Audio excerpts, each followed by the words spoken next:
Hai Tika di sini. Di episode kali ini kita akan membahas terkait beberapa istilah dalam bantuan hukum. Yang pertama, bantuan hukum.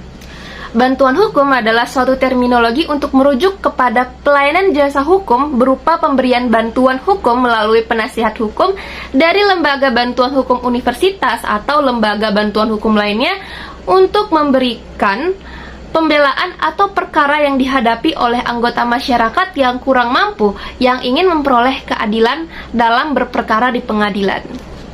Yang kedua, konsultasi hukum. Konsultasi hukum adalah sebuah istilah yang merujuk kepada pelayanan jasa hukum berupa nasihat, penjelasan, informasi, atau petunjuk kepada anggota masyarakat yang mempunyai permasalahan hukum untuk memecahkan masalah yang dihadapinya sesuai dengan ketentuan perundang-undangan yang berlaku. Lalu, apakah perbedaan antara bantuan hukum dan konsultasi hukum? Keduanya sama-sama memberikan pelayanan jasa hukum. Hanya saja pada bantuan hukum itu ada suatu institusi tertentu yang dapat memberikan bantuan hukum seperti LBH, BKBH, ataupun organisasi masyarakat lainnya. Kalau konsultasi hukum, dia tidak terikat kepada institusi-institusi yang sebelumnya saya sebutkan, tapi juga kepada mereka yang berlatar belakangkan sebagai sarjana hukum atau memiliki pengalaman di bidang hukum. Yang ketiga, mewakili.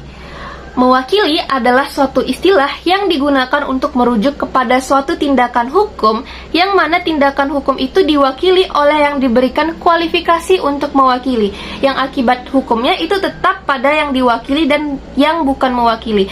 Contohnya saja adalah seorang advokat yang mewakili pemberi kuasanya.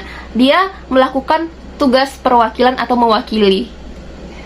Keempat, menjalankan kuasa. Menjalankan kuasa adalah suatu istilah yang merujuk kepada seseorang yang memberikan ataupun yang menunjuk seseorang untuk diberikan kuasa untuk melaksanakan atau melakukan sesuatu oleh pemberi kuasa.